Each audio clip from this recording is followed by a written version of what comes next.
So prosecution is going in the direction of is unstable and gun happy.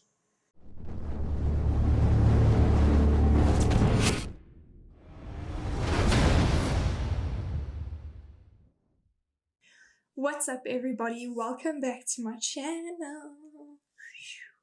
It's been a hot minute, but guess what it is? It's True Crime Tuesday. Someone told me to add drum sounds in, but I'm not yet equipped in that department. So soon I'll do that for you guys. For those of you who don't know, my name is Keisha Jackson, and most Tuesdays I sit down and I tell you a true South African crime, and I do my makeup at the same time. If any of you are interested in watching me when I decide to post, please give me a thumbs up and hit that subscribe button. Also the bell notification so you guys can know when I upload. Whew. Today's story is a very touchy one. Before I start, I'm going to put a disclaimer in. The story I'm about to tell you today is very graphic. Viewer discretion is advised. And I am just telling you my interpretation of the story. All the facts that I've received from the story are from Wikipedia and News24. I am going to give this video one title, and I can guarantee you a lot of you will know what I'm talking about. First of all, happy belated Valentine's Day to all of you. I hope it was a good one. It was good for me. The story I'm going to be telling you today is the Valentine's Day shooting. Does it ring any bells? Does anybody know what I'm talking about yet? I am nervous to do this story because it is still quite fresh. It had a huge media presence. It was a huge story. It was international. It was like Oscar Leonard Carl Pistorius was born on the 22nd of November 1986 in Johannesburg, Sandton to be exact. He was one of 3 kids. He had an older brother and a younger sister, so he was the middle child. His mom passed away when he was quite young. I think he was 15 years old when his mom passed away. And that was really hard for him because his mom was a big part of his life. He was very close to her and all. He was born with a condition called fibular hemimelia. I hope I'm pronouncing it right. Everyone knows I can't speak for shit. And when he was 11 months old, he had to have both his legs amputated. He grew up in a good home. He was very sporty. He was not going to let his disability get in the way of anything he wanted to do. So he pursued sport. And the people around him said he was just like a lacquer guy, a nice guy. He went on to the University of Pretoria to study his BCom in business and sports science. Very social, had a lot of friends in the right circles. In November of 2012, he met a beautiful woman by the name of Riva Steenkamp. They met through a mutual friend at a party, and it was said that they, I quote, just hit it off, end quote. So they were running in the same circles. Riva Steenkamp was a model and paralegal, so she was like really hot and really smart at the same time. She was born in Cape Town, South Africa. Also to a very wealthy family, very established family. She had a lot of people around her. She was also very social, and she ran in the right circles. It was known that in previous relationships she was involved with also very sporty well-established men.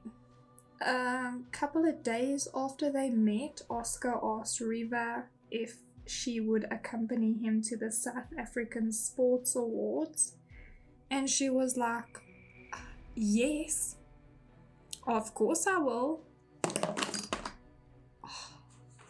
Anyways, they went to the South African Sports Awards, and this was their first public appearance.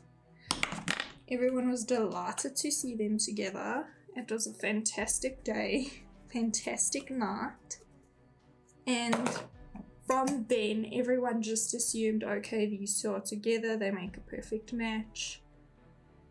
Oscar had told many of his friends that she's just well versed in this kind of environment. She handles everything fantastically, and she was just fantastic. She was like fantastic. He's never met anyone so fantastic that understands him the way Riva understands him and accepts him the way Riva accepts him.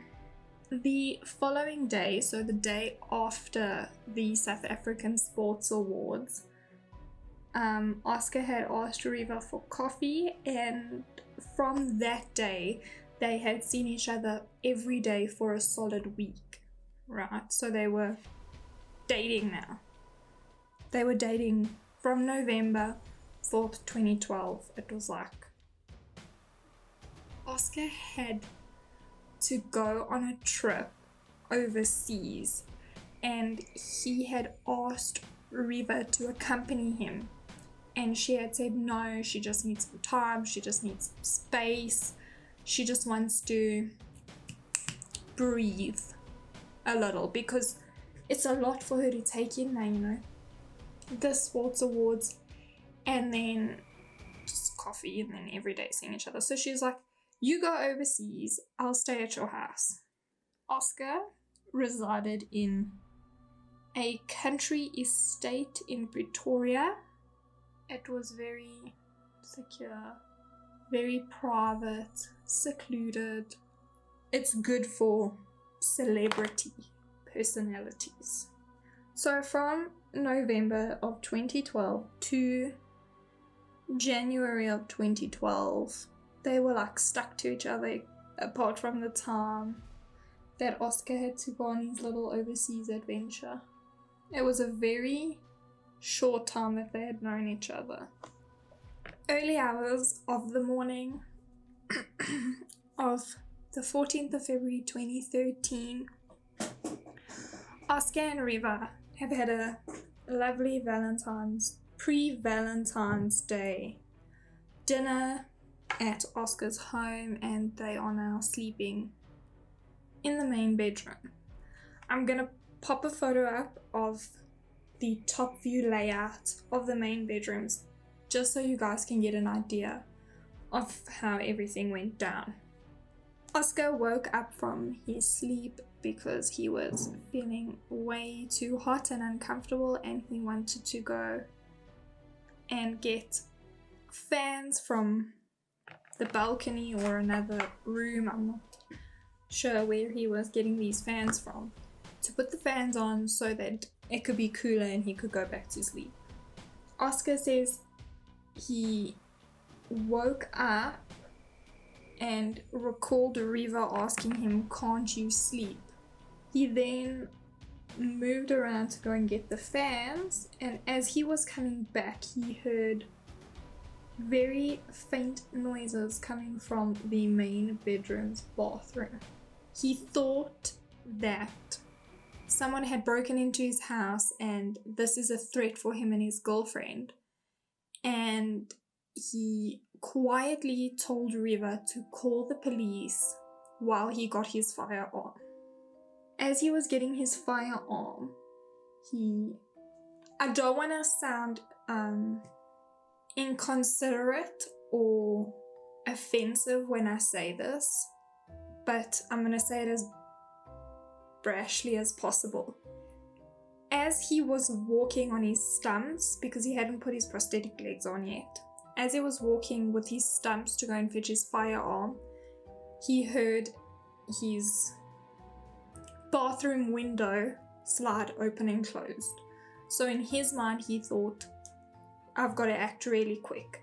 He said he stumbled to the bathroom door and he shouted out very loudly and clearly, "Get out." And then he aimed at the bathroom door and fired 4 consecutive gunshots through the door. Once these shots were fired, he then turned over to the bed to notice that his girlfriend was no longer sleeping in the bed. And he quickly realized that he had just shot his girlfriend. This is where, I don't want to say it got fishy, but this is where it got a little bit confusing for me. My personal opinion. I know I said I wasn't going to give it, but this is where the story started to kind of get blurry. Oscar said himself that he was stumbling to go get his firearm because he didn't want to, I don't want to say waste time, but he didn't want to spend more time trying to put on his prosthetic legs if there was an intruder and his family was in danger at the minute. So the best would be for him to just do it on his stumps. I don't know another word for that, like, they are stumps. I feel like it's the worst word in the world, but that's what they are referred to as. He's trying to get the door open, but he realizes that the door is locked. And he's trying to look for a way to get a hold of authorities, and he realizes that his girlfriend Reva, her phone is with her in the bathroom. Okay. He then, I'm saying because I'm just trying to not get to this. He then grabs a cricket bat and he states very clearly, I put my prosthetics on, grabbed a cricket bat, and I bashed the door open with the cricket bat. I'm going to say it again because I want you guys to grasp this sentence. I put my prosthetics on and then I grabbed the cricket bat and I went to go and hit the door open. He gets the door open. He sees it's his girlfriend. He shot her to death. He's hysterical. It was said in the story that I followed that he had changed her clothes and then carried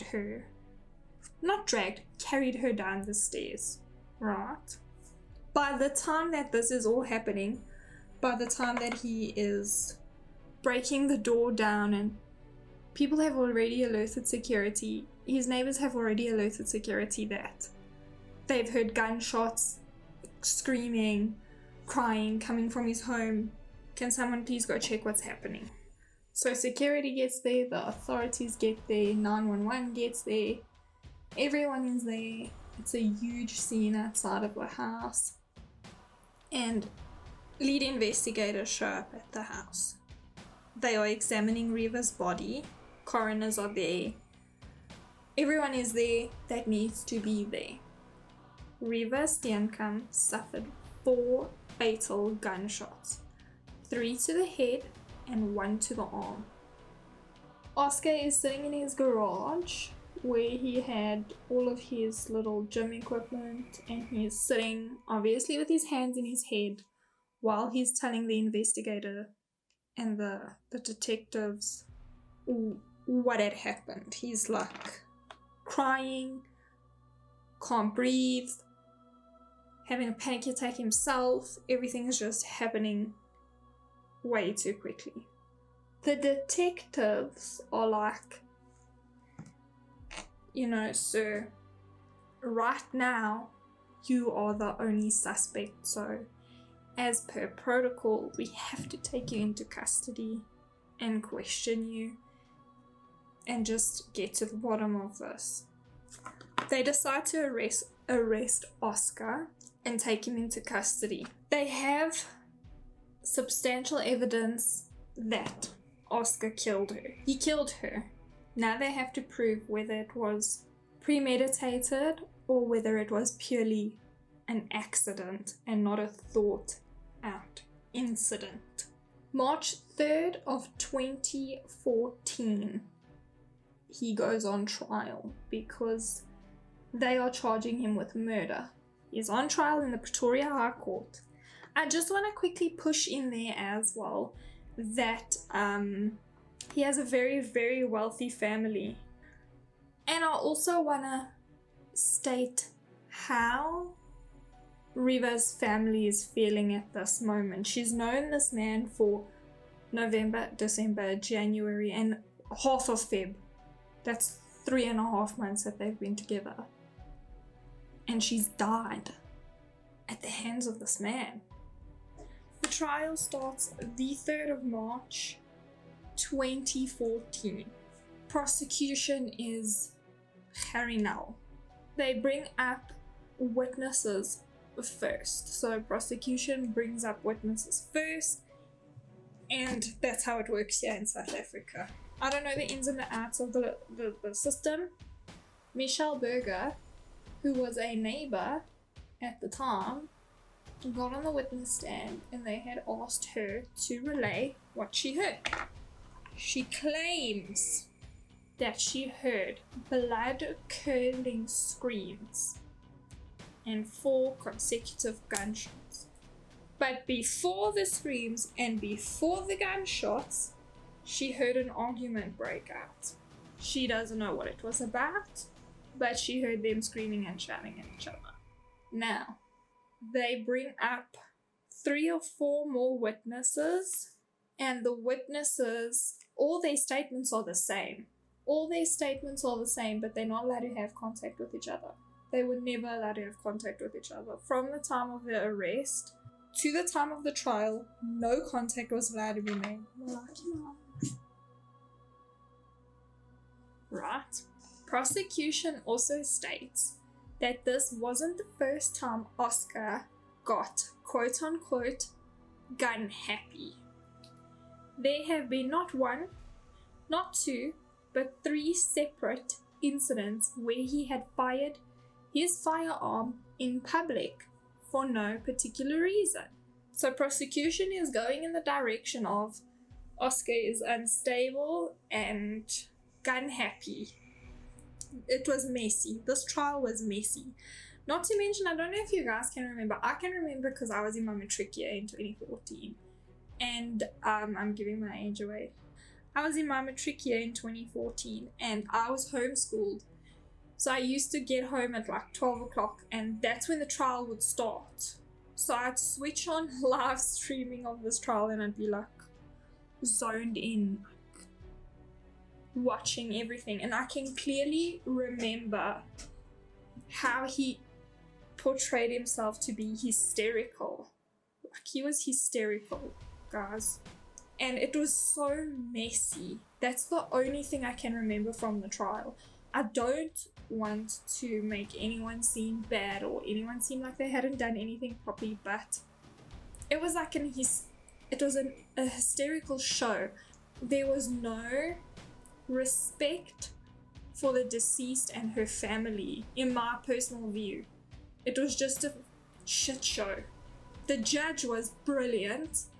The prosecution was brilliant, but he portrayed himself as this hysterical victim because of his disability, and I just wasn't vibing with that. Every time the prosecution would bring something up, he'd like cry profusely and like snot would come dropping out of his mouth, and it was just a production, my personal opinion, from what I saw on live TV. From the 3rd of March to the 5th of March were witness statements. All those days were witness statements. And eventually, the witnesses withdrew their statement because they were getting threatening phone calls and being asked, why are they lying? Why are they trying to put Oscar away for a simple accident? When I say money, guys, I say money and power, you know. Anything can happen if you have money. With that being said, the trial continued. A lady by the name of Samantha Taylor then took the stand. Now, for those of you who know Oscar and know his story and all of this, you would know Samantha Taylor was his ex-girlfriend. When she took the stand, she personally couldn't even describe her relationship with Oscar because it was so detrimental to her mental and physical health. She was just in the worst space. So the judge adjourned and they went on recess and she never finished her statement, which in the prosecution's mind just added fuel to the fire. They were like, oh, not only one girl but two girls. Now, what I was excited about, and don't think that I'm crazy when I say this, what I was excited about was the day the forensics was going to come. They were going to come into court and they were going to give their testimonies and their statements and everything, you know. That's what I wanted to see. No disrespect. And on those days, the judge ruled that no media presence or cameras or anything would be in the courtroom, duly out of respect for the victim and her family. Reports, though, came out from people in the courtroom saying that Oscar was on the witness stand, and as they were sliding pictures through of Riva's body and what she looked like, he started throwing up and refusing to look at her and just once again going into hysterics and crying, and yet you carried her body down the stairs. Now, I don't want to say nothing, right, but you know what I'm thinking. Now, prosecution is like, you will look at her. You will look at her and you will take responsibility for what you've done. Because Mr. Pistorius, even though it might have been an accident on your part, you did this. You pulled the trigger, blah, blah, blah, you know? Laying into him, as prosecution should and would in any other circumstance.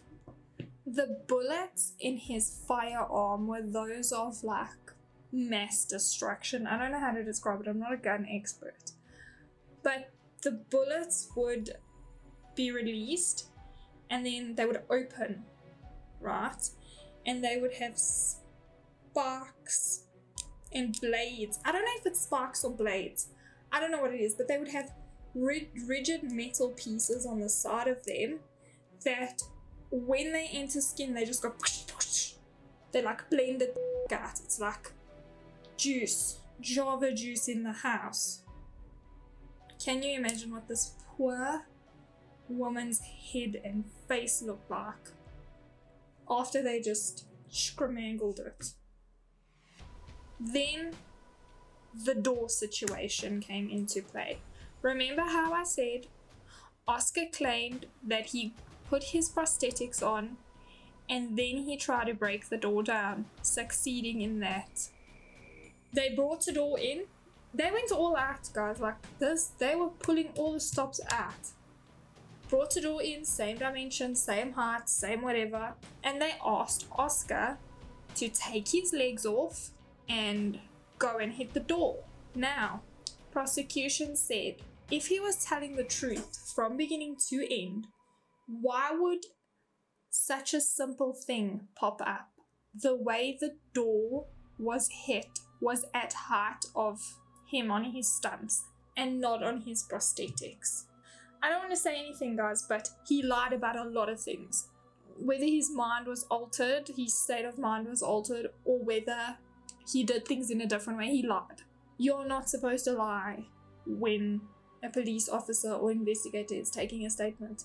The trial lasted so long, you guys. So long. After they brought out the door and the photos of River and everything, they then laid it out from prosecution's point of view. So Harry Nell had said, why was your girlfriend locked in the bathroom with her phone in the first place? They then brought out proof of WhatsApp messages stating that her and Oscar were not in a good place. They were constantly fighting, and she was looking for solace and advice from one of her ex-boyfriends. Why would you also have a solid conversation with your girlfriend, looking at her in your bed, and then turning around for what seems to be a split second, and she's not in her bed anymore, she's locked herself in the bathroom? It's just not adding up to me. Didn't add up to a lot of people as well, not only me. Prosecution claims that Oscar had killed River with intention. He had it in his mind to kill her that day, or he had one hell of an episode of anger and shot her in that episode.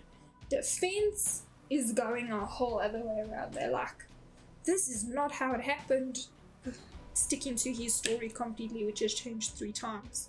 The trial ends on the 6th of July 2016. That's 3 years later. That's like a long time to be on trial, right?